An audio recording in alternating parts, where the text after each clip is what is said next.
आदिम तीर्थंकर प्रभु आदिनाथ मुनिनाथ आदि व्याधि अगमग मिटे तुम पद में मम मात। चरण शरण है आपके तारण तरण जिहाज। भवदधि तट तट ले चलो करुणा कर जिन्हें राज। 52 गजा के बड़े बाबा आदिम तीर्थंकर आदिनाथ भगवान की परम पूज्य संत श्रोमणी आचार्य गुरुवर विद्यासागर जी महामुनि राज की परम पूज्य मुनि श्री 108 दुर्लभ सागर जी महाराज की 48 दिवसीय भट्टामर महामंडल विधान की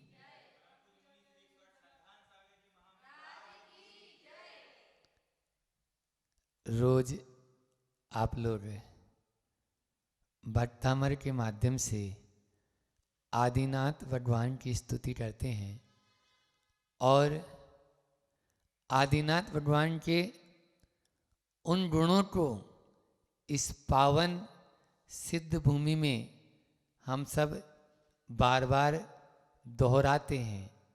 क्यों? क्या जरूरत पड़ी? किसी ने बोला था कि आपको यहां आने के लिए?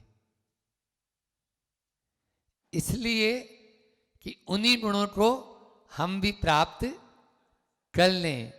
वंदे तद गुण लब्धे, उन्हीं जैसी चर्या में है चित्त सदा अनुरक्त रहे। इसलिए हम उनके गुणों को बार बार याद करते हैं। कल नहीं परसों, कल तो छुट्टी थी, तो परसों आपको हमने 23वें काव्य में बताया था कि भगवान के 5 ऐसे गुण जिनके माध्यम से हम अपने भीतर का वह अंधकार दूर कर सकते हैं।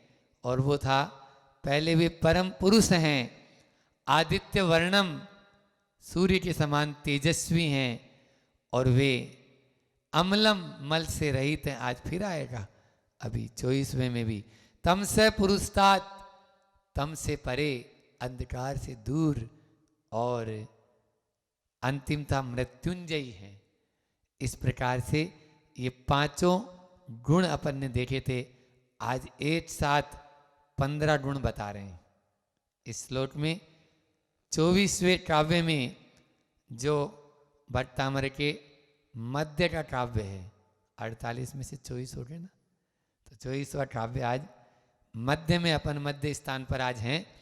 और उस मध्य स्थान पर इस व्याख्यान माला का 24वां जो काव्य है उसको निकाल लें। पहले उच्चारण करते हैं और फिर आपको इसका शब्दार्थ और अन्वयार्थ दोनों आपको बताते हैं। त्वम व्ययम विभुम चिंतम संख्य माध्यम,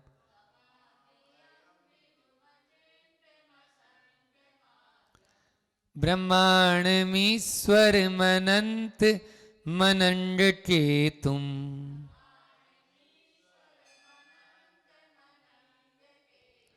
योगीश्वरम विदित योग मनेकमेकम,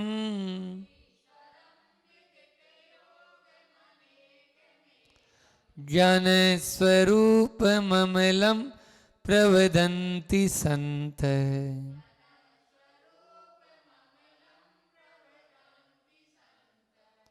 प्रवदन्ति संत, संत है संत लोग, जो साधु लोग, वो आपको कहते हैं, त्वाम, आपको क्या कहते हैं? आपको इन इन नामों से संबोधन देते हैं। सहस्त्र नाम पढ़ा? बोलो। सहस्त्र नाम में 1008 नामों से भगवान की स्तुति है। और अचिंत्य प्रभाव आज आएगा अभी से, भगवान का नाम ही है अचिंत्य, आया ना इस भट्टामर काव्य में। तो यहां पर 15 नाम दिए हैं।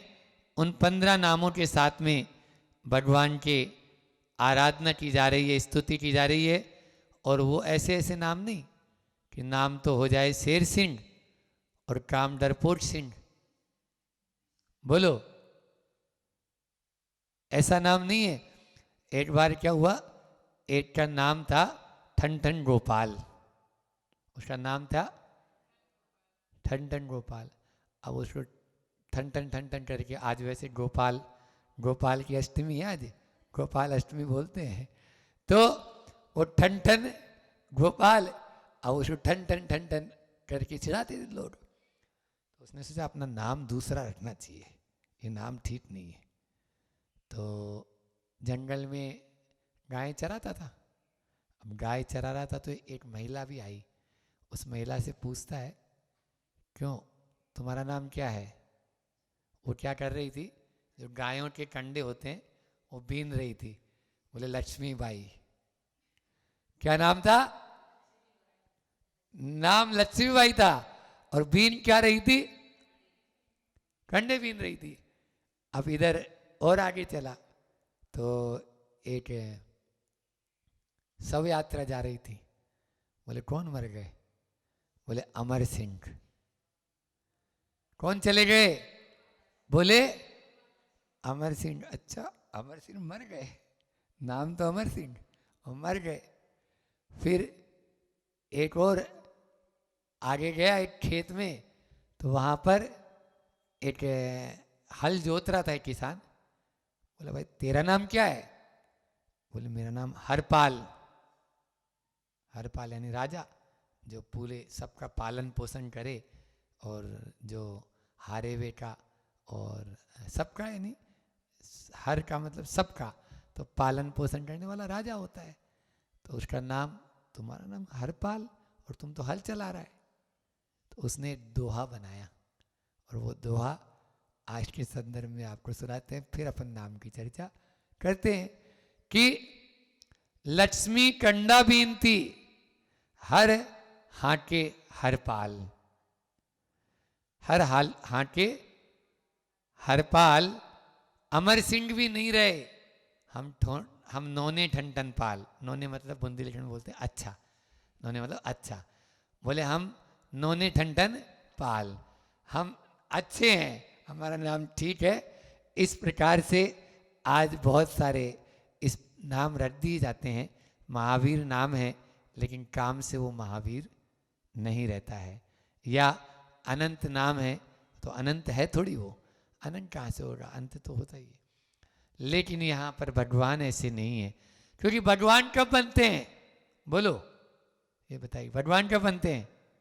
भगवान तब बनते हैं जिस प्रकार से दूध को जमाएं और उसको पहले दूध को तपाएं, फिर जमाएं, फिर मथें, और फिर नैनो निकालें, फिर तपाएं, तब घी बनता है। ऐसे ही जाकर भगवान बनते हैं।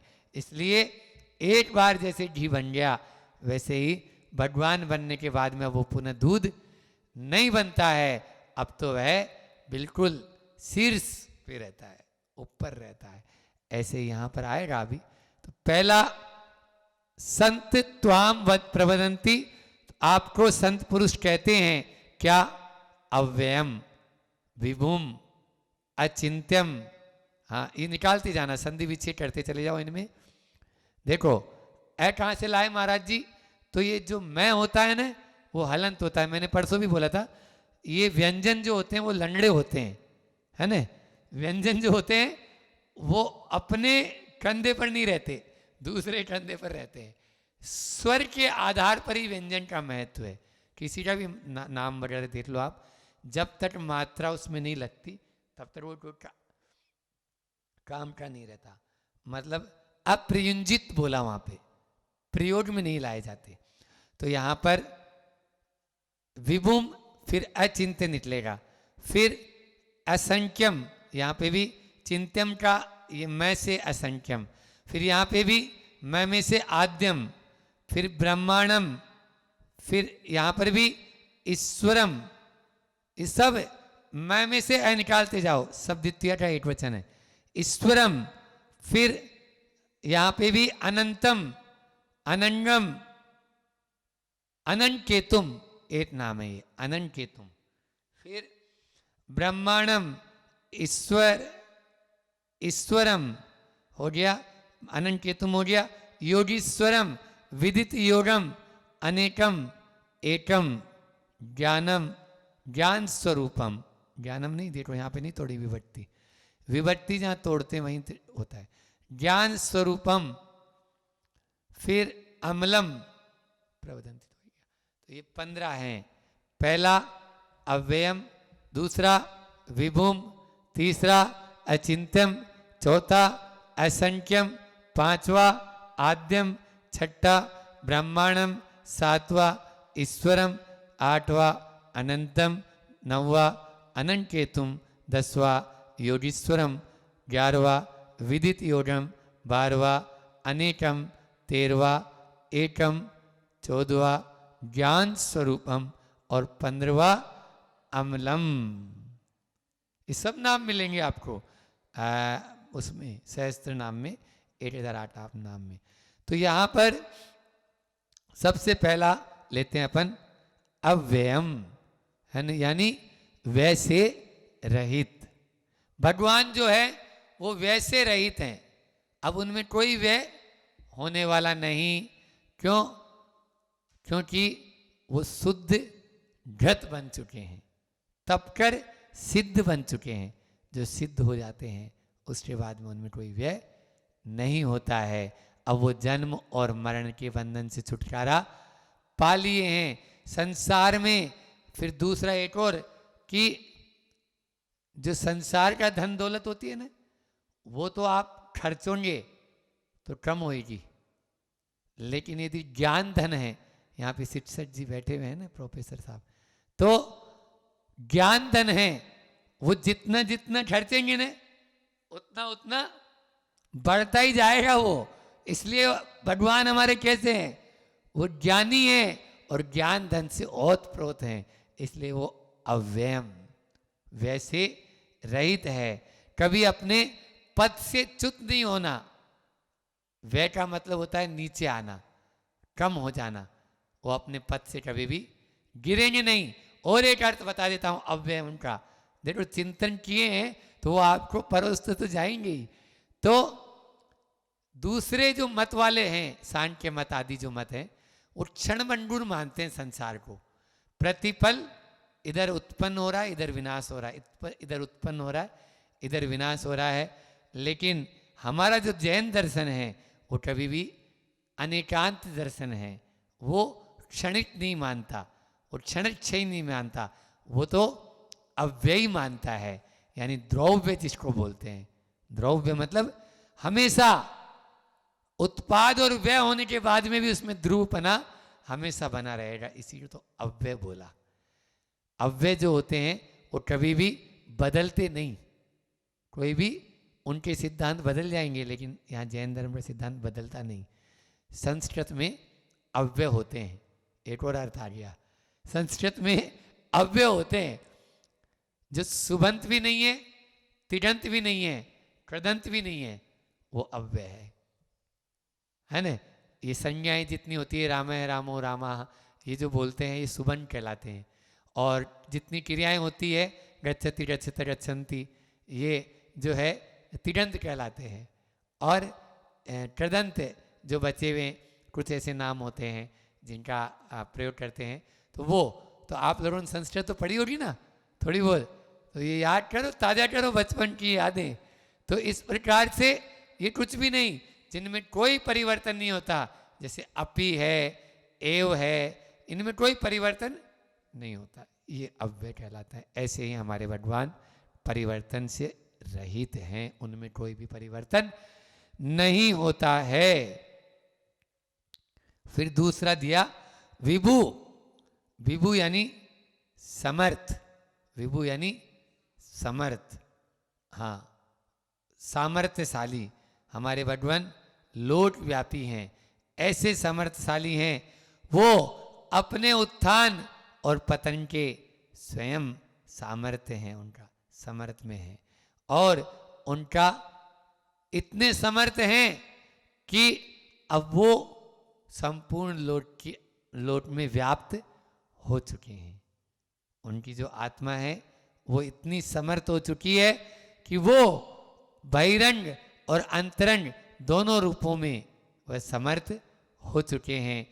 अब वह एक तरह से उनमें इतनी योग्यता आ चुकी है कि जो संसार में किसी में भी नहीं है, किसी में नहीं, केवल मात्र उन्हीं में ही है, मात्र उन्हीं में ही, और दूसरे में नहीं। ऐसे ही तीसरा विशेषण है अचिंत्य। अब वो चिंतन से परे हैं, उन्होंने अनंत गुणों को धारण कर लिया है जिनको हर कोई नहीं कर सकता। उनके गुणों का ही हम चिंतन नहीं कर सकते तो उनका क्या चिंतन करेंगे। इसलिए अचिंत्य हैं, वो चिंतन से परे हैं, सोच भी नहीं सकते हैं। असंख्य, असंख्य यानी भगवान का एक नाम ही दे दिया असंख्य। अब किसी का नाम रख दो असंख्य, अरे महाराज जी ये कोई नाम होता है, लेकिन यहाँ भगवान का नाम है। हमारे पास में कोई आता है ना, महाराज जी इस बच्चे का नाम रख दो, हम सबसे पहले, हमारे गुरु जी भी यही बोलते हैं, तीर्थंकर और तीर्थंकरों के माता पिता के ऊपर नाम रखो तो बहुत अच्छा रहता है। जैसे महावीर, अभी है ना, अनंत, संभव, ये तीर्थंकरों के नाम थे। तो तीर्थंकरों के ऊपर और तीर्थंकरों के माता पिताओं के ऊपर, या जो हमारे सहस्त्र नाम में जो नाम है उनमें नाम रखते हैं तो उस बालक का बहुत अच्छा यानी जो है ना विकास और वह प्रताप होता है। असंख्य, उनके गुण असंख्य हैं, वचनातीत हैं, और असंख्य प्राणियों के उद्धारक होने से भी वे भगवान असंख्य कहलाते हैं। फिर है आद्य। आद्य यानी प्रथम, आद्य यानी प्रथम, धर्म तीर्थ के प्रथम प्रवर्तक, आद्य प्रवर्तक। आप लोगों ने प्रथम श्लोक में ही पढ़ा था कि नहीं पढ़ा? सम्यक प्रणम्य जिन पादम युगम युगादो। युग के आदि में जो हुए ऐसे आदिनाथ भगवान की हम आराधना, पहले में ही पहले श्लोक में आया था, उनकी आराधना उनकी भक्ति कर रहे हैं।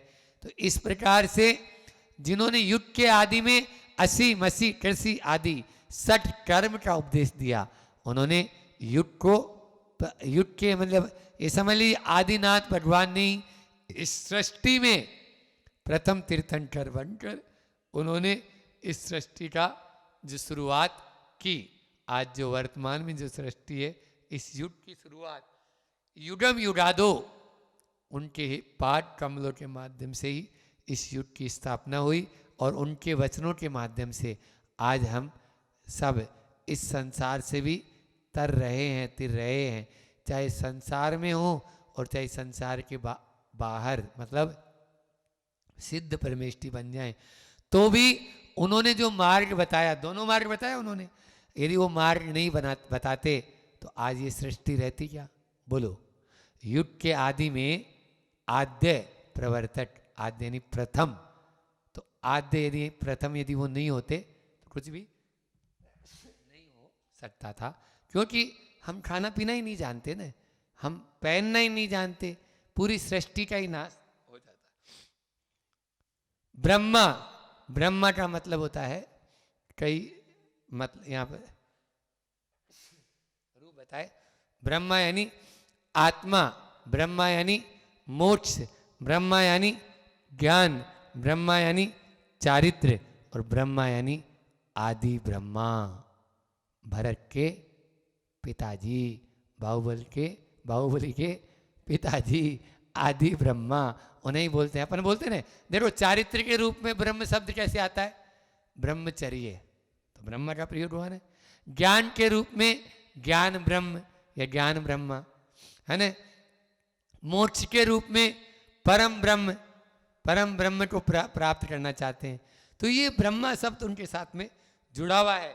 लेकिन यहाँ ज्ञान से, आत्मा से, चारित्र से या मोक्ष से मतलब न रख के पांचवा जो अर्थ है वही अर्थ यहाँ पर इष्ट रहा होगा मानतुंड आचार्य भगवान को, कि यहाँ पर हे आप आदि ब्रह्मा हो, आपने युक्ता। फिर जगत में ब्रह्मा विष्णु और महेश ये और नाम चलते हैं।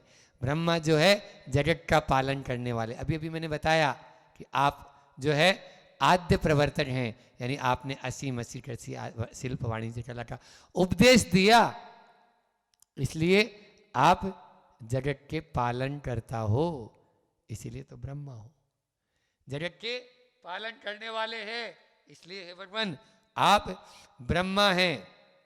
युग के आदि में आपने सृष्टि की रचना कर, सृष्टि की रचना तो हुई, लेकिन आपने उसको उपदेश देकर उसका पालन करने का तरीका बताया। पालक का कर्तव्य क्या है? पालक का कर्तव्य क्या है? वो बनाता थोड़ी है किसी का, लेकिन पालन करता है। वो जीव तो अपना आप आ रहा है और अपना आप ग्रोथ को प्राप्त हो रहा है, लेकिन उसके पालन में वो सहायक हो जाते हैं, उसको पेरेंट्स बोलते हैं, है ना, अभिभावक। भले ही अभी भावुक हो रहे हैं, अभी भावुक हो रहे हैं अभी, लेकिन अभिभावक बनना है, भावुक नहीं होना है। फिर ईश्वर, ईश्वर का मतलब होता है ऐश्वर्यम भावो इति ईश्वरम, जो ऐश्वर्य से युक्त हैं, संपूर्ण ऐश्वर्य उनके पास में। बाहर में देखो तो समौसरण रूप लक्ष्मी, लट्टू हो जाते हैं सब। वो आपके गौतम आया, गौतम, गो और तम एक इंग्लिश शब्द है, एक हिंदी शब्द है। क्या? क्यों? तम यानी गो, गो यानी तम, गया। ऐसा वह इंद्रभूति लट्टू हो गया उनके समुद्र। और भीतर में अनंत चतुष्टय, हाँ, अनंत ज्ञान, अनंत दर्शन, अनंत सुख, अनंत वीर्य के धारी, ऐसे ऐश्वर्य को धारण करने वाले हैं। फिर अनंत, अभी अभी बता ही दिया मैंने, अनंत यानी अनंत है वो, अनंत चतुष्टय को धारण करते हैं। एक नहीं, दो नहीं, चार चार अनंत उनके पास में आ चुके हैं। क्यों? क्यों आए? बोलो बुआ जी। क्योंकि उन्होंने चारों घातिया कर्मों का नाश कर दिया। सरल था उत्तर, हाँ, तुरंत क्लिक करो। चार घातिया कर्मों का नाश किया। अभी आएगा कि वो मलों का नाश कर दिया, मल जो है ना, पाप का नाश कर दिया। इस प्रकार से राग और द्वेष से रहित होने के कारण भी वे अनंत हो चुके हैं, और अनंत गुणधारी होने के कारण भी वे अनंत कहलाते हैं। फिर अनंत केतु, न अंगम इति अनंगम, है ना। तो सबसे पहले तो जो अंग होते हैं, आपके अंग है या नहीं है, मेरे अंग है या नहीं है, लेकिन शरीर अनंग हो जाते हैं, शरीर से रहित हो चुके हैं। सिद्ध परमेष्टि शरीर से रहित अशरीरी, अशरीरी होने के कारण उनको अनंगम या अनंग केतु कहा। दूसरा, केतु जो है ना, वो शॉर्ट नेम है। केतु शॉर्ट नेम है, वैसे वो धूम केतु से बना है। धूम केतु किसका पर्यायवाची है बताओ? अग्नि का। धूम केतु किसका पर्यायवाची है? अग्नि का। धुआं जिसकी ध्वजा हो, केतु यानी ध्वजा, तो अग्नि विनाशक होती है, सबको नष्ट कर देती है। कर्मों के नाश कर दिया, बाहर में, भीतर में अष्ट कर्मों को नाश कर दिया, और बाहर में शरीर को नाश कर दिया। ऐसे वो अनंत केतु हैं। ठीक है ना? आपने देखा होगा ना सत्यभामा, तो अब सत्यभामा नहीं, भामा कह के बुला लेते हैं उसको। भीमसेन, भीम का नाम भीमसेन था, नित नेम कर देते, शॉर्ट नेम कर देते, ऐसे चलता है। तो यहाँ पे भी केतु के अंदर में से अपन ने धूम केतु, धूम हटा दिया। फिर दूसरा, यहाँ पर अनंत केतु का मतलब एक और होता है कि अनंत का मतलब होता है काम, और केतु का मतलब बता ही दे दिया मैंने, नाश कर दिया, नष्ट कर दिया। तो जिन्होंने काम को नष्ट कर दिया, ऐसे अभी अब आप लोगों ने पुष्प चढ़ाया तो क्या बोला? बोलो, काम बाण विध्वंसनाय, जिन्होंने काम का विध्वंस कर दिया, ऐसे यानी अनंग। और वेद है, लिंग है, काम है, इनका सबका नाश कर दिया, ऐसे अनंत केतु भगवान का नाम। फिर योगीश्वर, बहुत अच्छा सा नाम है ये भी, 10वां योगीश्वर। योगीश्वर यानी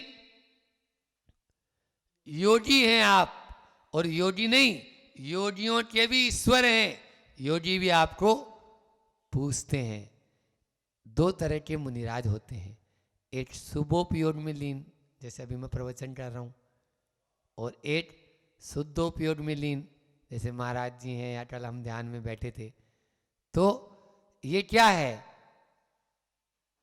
शुभोपयोग में तो कम रहे और शुद्धोपयोग में ज्यादा, वो कहलाते हैं योगी। और शुद्धोपयोग में कम रहे और शुभोपयोग में ज्यादा रहे, वो कहलाते हैं साधु या मुनिराज। समझ में आया? तो इस प्रकार से मुनियों में भी जो श्रेष्ठ है, ऐसे आप योगी कहलाते हैं, उनके ईश्वर हैं आप। योग के वैसे 32 अर्थ आते हैं कोश में। कितने? कोश में 32 अर्थ हैं। शब्द कोश उठा के देखो योग शब्द के, और यहाँ पर चाहे योग का मतलब साधना भी होता है, योग का मतलब समाधि भी होता है, योग का मतलब साम्य भी होता है, योग का मतलब समता भी होता है, योग का मतलब जो है आपके स्वास्थ्य भी होता है। इस प्रकार से कई अर्थ वहाँ पर बताए हैं। यहाँ पर वो योग नहीं, यहाँ मन वचन काय। अपने यहाँ जैन धर्म में 2 आया ना, कर्म योग है, स आश्रव है यहाँ पर। तो मन वचन काय को भी योग कहा है, उनके परिस्पंदन को योग कहते हैं। मन वचन काय की जो परिस्पंद योग है, और स आश्रव है, आश्रव को भी योग कह दिया गया है। उसी से रहित होना है। मन वचन काय के इस योग से हम मनोयोग, वचन योग और काय योग, इन तीनों को धीरे धीरे धीरे धीरे धीरे धीरे कम करते चले जाए, तब जाकर हम आश्रव से बच पाएंगे। अन्यथा तो 3 काल में नहीं बचेंगे। हाँ, वो उनकी माँ थी ना, जिन्होंने ये किताब लिखी, जो हमारे तरह पतले दुबले, हमारे से भी पतले थे, अभी और पतला होना मतलब, तो वो श्रीमद राजचंद्र जी, उनका नाम क्या था? श्रीमद राजचंद्र जी। तो वो श्रीमद राजचंद्र जी आपके जो है जब घर छोड़ने को हुए, तो माँ ने एक ही बात कही, बेटा पांव उठाते ही पाप लगता है, काल सिर पर सवार है, और आंख खोलते ही जहर चढ़ता है। ये 3 बातें याद रख लेना, बाकी बात याद रहे चाहे नहीं है। बस यही है प्रवृत्ति। प्रवृत्ति में पाप होता है, निर्वृत्ति में कोई पाप नहीं। योगी बने, और उन योगी, क्योंकि आप ईश्वर हैं, आपको नमन हो भगवान। 11वां विदित योग। विदित योग का मतलब है कि आत्म परिणति और पर परिणति से को आप यानी दूर हैं, और समस्त चराचर पदार्थों को आप जानने वाले हैं, ऐसे विदित योगी हैं। अनेक, आप एक नहीं अनेक हैं, क्योंकि जिस नय से आपको देखता हूं उसी नय से आप अलग नजर आते हो। निगम नय से अलग, एवं भूत से अलग, व्यवहार से अलग, और निश्चय से अलग, द्रव्यार्थिक से अलग, पर्यायार्थिक से अलग, आप अनेक हैं। और दूसरा नाम उनका एक। आप एक हैं। आप एक के 3 अर्थ होते हैं। एक का अकेला, एक तो अकेला है ना, और दूसरा एक मतलब गणना में जो फर्स्ट होता है, और एक है ये आप, तो वो भी एक है। बस भगवान आप जैसा दूसरा कोई नहीं है। आप संसार में एक ही है, और दूसरा कौनू नहीं है। हाँ, बुंदेलखंड में बोलते हैं कौनू नहीं है, तो बस आप जैसो कौनू नहीं है, आपके समान दूसरा कोई नहीं। फिर ज्ञान स्वरूप, ज्ञान के समान है। आप तपस्या में कर केवल ज्ञान को प्राप्त कर लिया है, चारों कर्मों को नष्ट कर आपने केवल ज्ञान को प्राप्त किया, ऐसे ज्ञानी हैं। और अंतिम है अमलम। इसको हमने कल ही बता दिया था, परसों। अमल का क्या अर्थ बताया था, बोलो माताओं? हाँ, अमल का अर्थ है मल से रहित, आप निर्मल हैं, है ना। और मल क्या है? दोष, दुर्बलता और दुर्गुण, इन तीनों से आप रहित हैं। 3D याद रखना। 3D क्या है? हम दोषों से सहित हैं, भगवान दोषों से रहित हैं। हम दुर्गुणों से सहित हैं, भगवान दुर्गुणों से रहित हैं। और हम दुर्बलता से युक्त हैं, भगवान दुर्बलता से रहित है। ऐसे वो अमल हैं।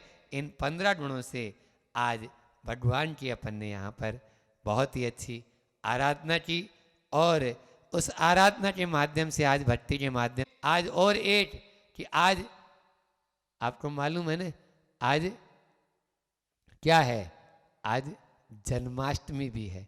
कुछ उसके विषय में भी अपन 2 मिनट में अपनी 2-4-5 मिनट उसके विषय में भी अपन समझ लें कि श्री कृष्ण जिनका जन्म जेल में हुआ, जिनका जन्म जेल में हुआ, लेकिन कभी घबराए नहीं, कभी घबराए नहीं और एक आदर्श बन गए। आज हर कोई उनका नाम लेना चाहता है। और अपने यहाँ हरिवंश पुराण आता है एक ग्रंथ, उस हरिवंश पुराण में पूरा का पूरा वर्णन ही आचार्य ने भगवान ने इन्हीं के ऊपर है। यदुवंशी थे यादव वंश से, तो यादव वंशी होने के बाद और दूसरा ये 90 नारायण, हमारे यहाँ 63 साल का पुरुष होते हैं। तो शुभम बताओ तो 63 साल का पुरुष कौन कौन से होते हैं? 24 तीर्थंकर होते हैं, 12 चक्रवर्ती होते हैं, 9 नारायण, 9 प्रतिनारायण, 9 बलभद्र होते हैं। इस प्रकार से 36 और 27 63 होते हैं। अब याद रहेंगे ना, भूल नहीं जाना। तो 63 साल का पुरुष में 8वें नारायण कौन थे? लक्ष्मण। और 90 नारायण कौन थे? श्री कृष्ण। 8वें बलभद्र कौन थे? श्री राम, जो पद्म पुराण, जिनके नाम से पद्म भगवान का नाम था। आप पढ़ो तो जैन महाभारत और जैन रामायण, आप हरिवंश पुराण और पद्म पुराण हर व्यक्ति को अपने जीवन में अवश्य पढ़ना चाहिए। इसके माध्यम से वह अपना आमूल चूल परिवर्तन कर सकता है। और जीवन जीने की कला सीखना है तो सच्ची कला इन्हीं महापुरुषों के चारित्र को पढ़कर, ये प्रथमा नियोग के ग्रंथ हैं और प्रथमा नियोग के माध्यम से हमें वो शिक्षा मिलती है जिसके माध्यम से हारा हुआ आदमी भी दौड़ने लगता है, अच्छे अच्छे दौड़ने लगते हैं। तो 4 बातें करता हूं श्री कृष्ण के जीवन के बारे में कि वे कभी हिम्मत नहीं हारना। पहली शिक्षा उनके जीवन से, कभी हिम्मत नहीं हारना। दूसरी बात, कभी हताश नहीं होना। तीसरी बात, विनम्र रहना।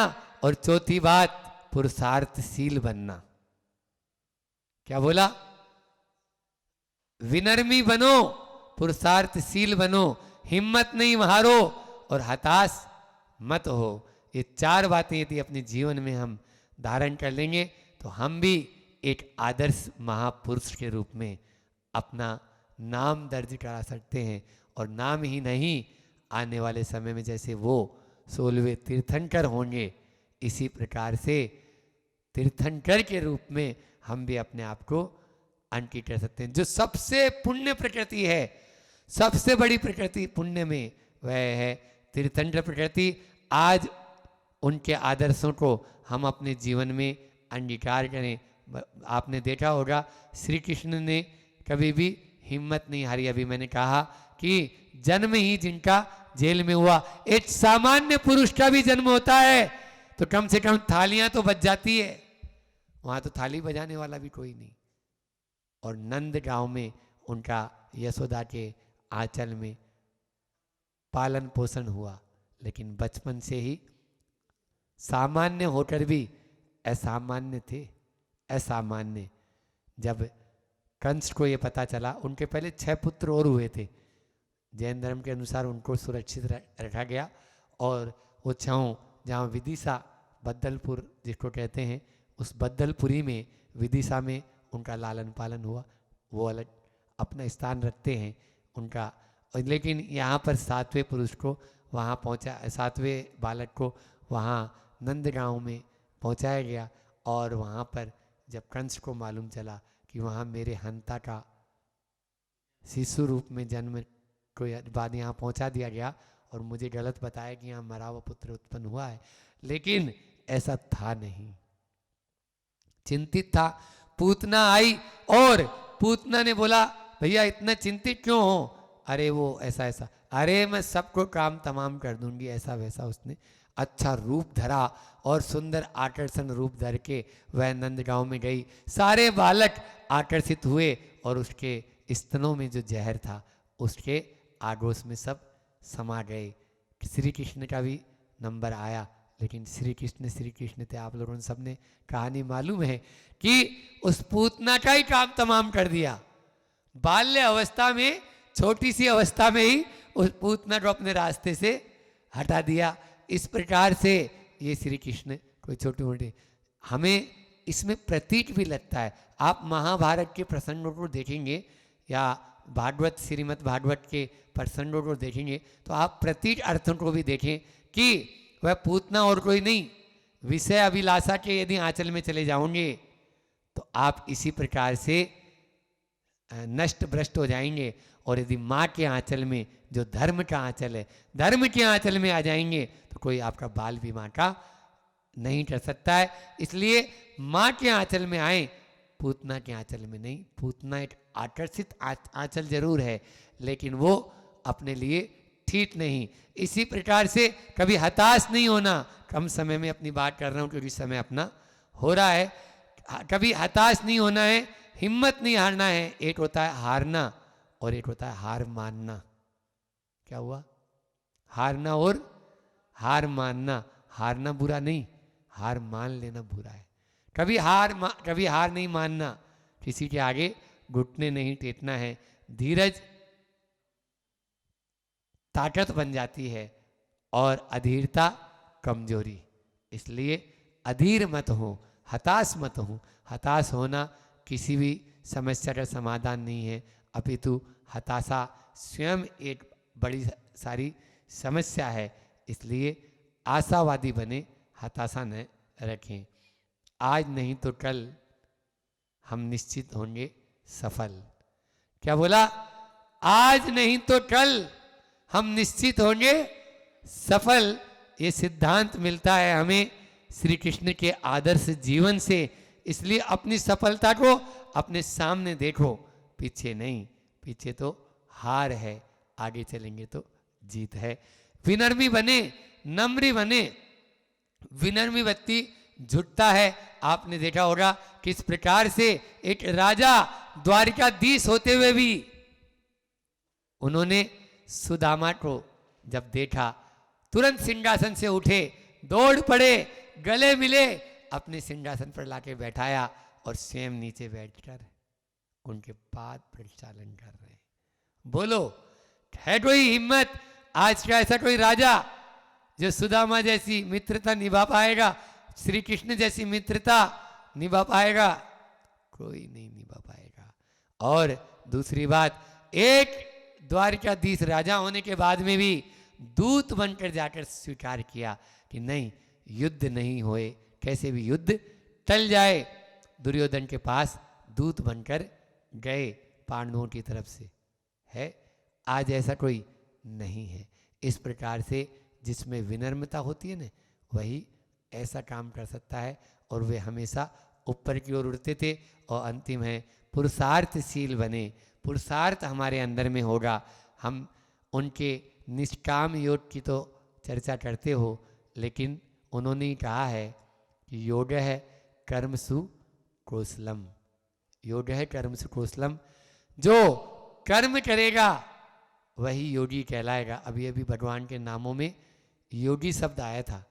हाँ, योगी तो बन जाओगे, वो योगी मत बनो जो नजर आ रहा है। हाँ, योगी बनो सच्चे। योग है कर्म से, अपने कर्म को ऐसा बना दो जो आप योगी कहलाने के अधिकारी हो पाओ। और वैसा योगी बन जाएंगे तो निश्चित रूप से आप भी भगवान बनने की एबिलिटी रख सकते हैं। एक प्रसन्न, गोपियां आई और श्री कृष्ण कहती है, क्या है, हम तुमसे इतना प्रेम इतना प्यार करते हैं और तुम हमें छिटकाते रहते हो हमेशा। और ये बांसुरी, इस बांसुरी को हमेशा मुंह से लगा के रखते हो। तब जो श्री कृष्ण ने जवाब दिया वो आप लोगों को ध्यान रखने के लिए काफी है। इस बांसुरी में एक नहीं 3 गुण हैं। क्या है? सारी गोपियां एक साथ गुस्से में बोलती है। पहला तो इसमें कोई गांठ नहीं है, इसमें कोई गांठ नहीं है और तुम बात बात में गांठ बांध लेते हो। विनम्री बनो, तुम बात बात में गांठ बांध लेते हो। अभी भजन गा रहे थे, संत ना देखा इंसा निर्ग्रंथ ना देखा। ग्रंथि का मतलब ही डांट होता है। निर्ग्रंथ बनो, ग्रंथ मत रखो, ग्रंथि वाले बनो। ग्रंथि निर्ग्रंथि बनो, समझ में आया? ग्रंथि से रहित बनो। तो ये गांठ मत बांधो, गांठ से रहित है। दूसरा है बिना बुलाए नहीं बोलती, और तुम दिन भर बोलते ही रहते हो। ये बिना बुलाए नहीं बोलती, जब इसमें फूंक मारेंगे तभी तो बोलेगी।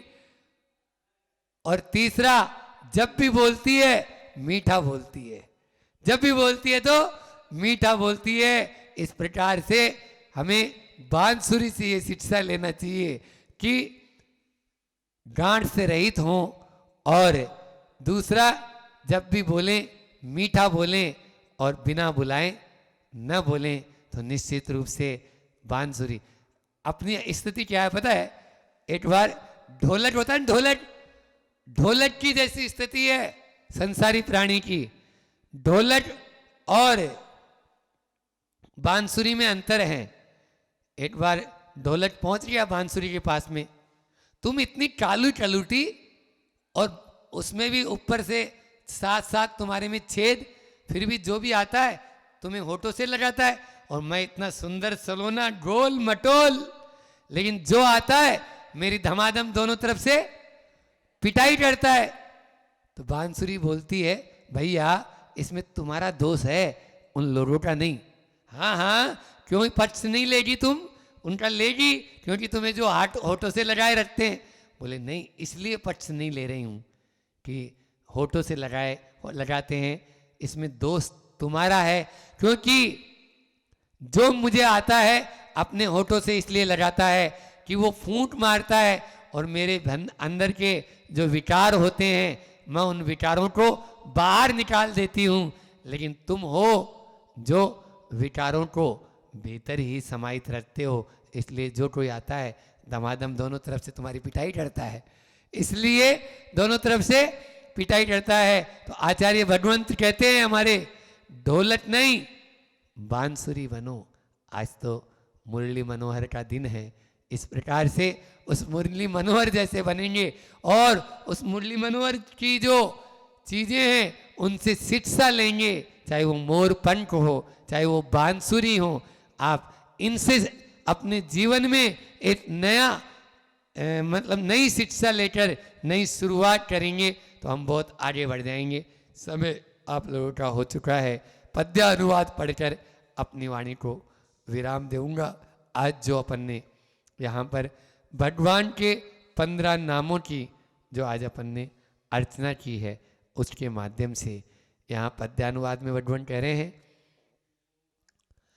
तुम्हें आद्य अक्षय अनंत प्रभु एकानेक तथा योगीश, ब्रह्मा ईश्वर या जगदीश्वर, विदित योग मुनिनाथ मुनीश, विमल ज्ञान में या मकर ध्वज, जगन्नाथ जगपति जगदीश, इत्यादि के नामों कर माने, संत निरंतर विभो निधीश। वाह! मकर का मतलब भी मकर ध्वज, तो चाहे अनंत केतु कहो चाहे मकर ध्वज कहो। अनंत यानी भी काम, और मकर यानी भी काम, ध्वज यानी भी नासक, और यहाँ केतु यानी भी नासक। इसी प्रकार से मकर ध्वज जो काम के विनाशक थे, ऐसा मकर ध्वज। और तो बाकी तो सब सरल हैं, उनको अभी मैंने स्पष्ट कर ही दिया है। बोलिए अहिंसा परमो धर्म की, आचार्य गुरुवर विद्यासागर जी महामुनि राज की।